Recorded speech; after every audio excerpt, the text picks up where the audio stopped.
TorahBox.com pour la diffusion du judaïsme francophone vous retransmet un enseignement du Rav David Shoshana.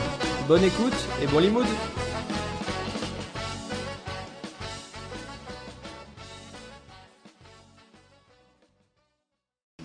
Comme il est difficile de choisir un thème lorsqu'il s'agit de Pessah, et puis donc nous on se reverra si Dieu veut, ce sera déjà après Pessah, c'est le 22, c'est bien ça, hein, donc le mercredi 22, donc on initiera donc d'autres thèmes. Celui-ci donc c'est la dernière occasion que j'ai de m'adresser à vous pour essayer de tirer un message sur Pessah. On en a déjà parlé. Et c'est pour ça que je me suis inspiré du Rav Hutner. Donc c'est un Rav qui a vécu aux États-Unis, donc d'une pensée extrêmement profonde. C'est le Pachad Yitzhak. Donc c'est plusieurs tomes. Donc un tome que sur Pessah. Donc il y a plusieurs thèmes qui sont abordés.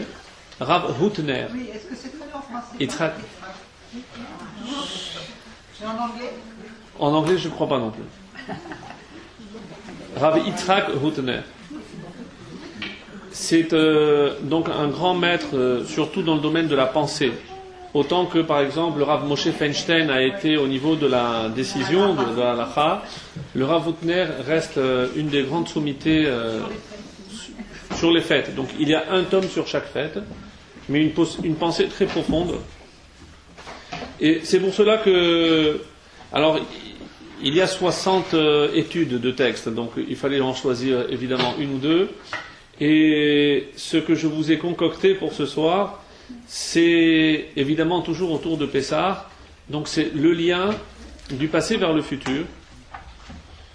En quoi le Seder que nous allons célébrer exactement dans une semaine, puisque mercredi prochain à cette heure-ci, j'espère vous tous, on sera déjà en plein récit de la Haggadah, donc on sera déjà en plein voyage vers le futur, puisque c'est de cela qu'il s'agit, comme on va le voir. Alors, une des questions que le Rav Hutner traite, c'est de savoir pour quelles raisons les Égyptiens ont-ils été punis. Question très légitime. Pourquoi ?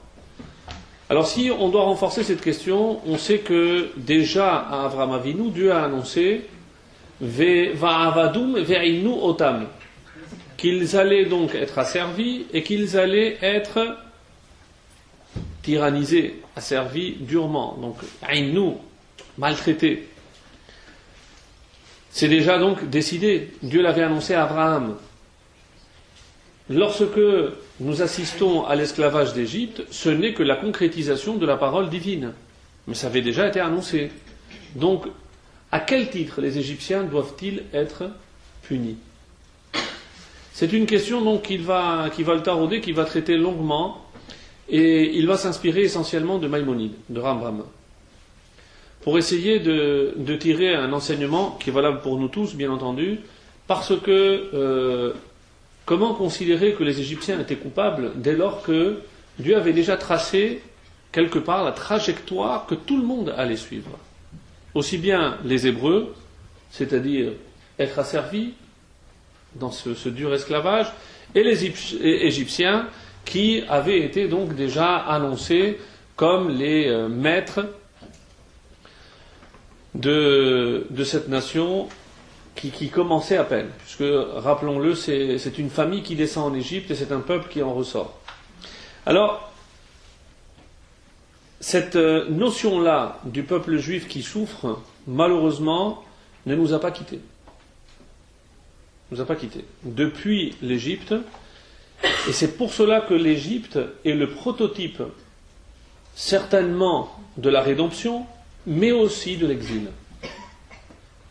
Puisqu'on parlera toujours le premier exil par rapport à Babylone, mais le prototype, quelque part, ce qui préfigure déjà ce que va être le sort du peuple d'Israël, c'est en quelque sorte l'Égypte.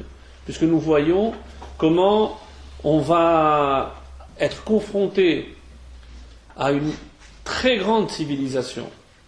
N'allez surtout pas imaginer que l'Égypte de l'époque, l'Égypte ancienne, ressemble un tant soit peu à ce que nous connaissons aujourd'hui, ou les résidus qui se trouvent aujourd'hui dans un pays musulman comme un autre, qui n'a rien à voir avec l'Égypte ancienne.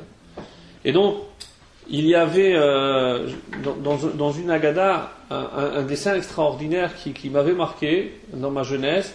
C'est envoyer les murailles et les constructions donc de l'Égypte et en arrière-plan, donc immense, et on voyait donc une petite famille d'Hébreux qui arrivait à peine en Égypte.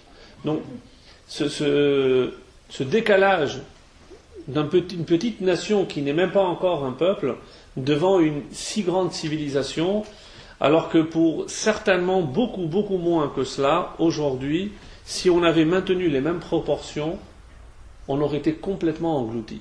C'est pas 4/5 qui auraient été engloutis, c'est déjà un chiffre important, mais c'est les 5/5. Donc on ne serait pas sorti. Ça, il faut toujours l'avoir en tête, parce que c'est vrai qu'on va regarder le côté positif des choses, c'est-à-dire le 5e, mais on ne peut pas se réjouir pleinement de cette sortie d'Égypte en sachant que 4/5 sont restés quand même en Égypte. Ils sont morts, ils ne sont pas morts, on en avait déjà parlé, mort spirituelle, mort physique.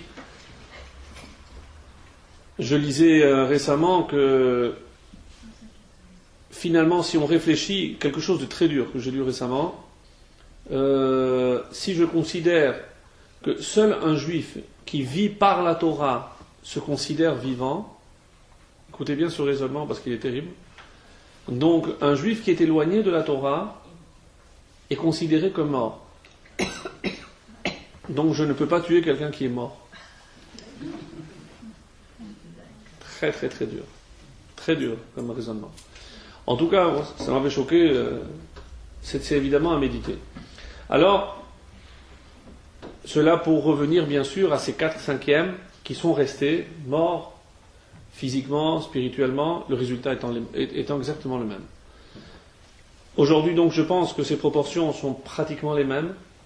Donc parmi l'ensemble du peuple juif, évalué, on parle de 15 millions de personnes, ce qui n'est pas encore le chiffre que nous étions avant la Deuxième Guerre mondiale.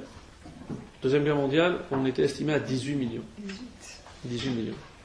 C'est-à-dire que plus de 60, presque 70 ans après, on n'a même pas atteint le chiffre que nous étions avant la Deuxième Guerre mondiale. Après la Shoah, on était 12, malheureusement, on sait faire la soustraction, mais d'après le taux de natalité,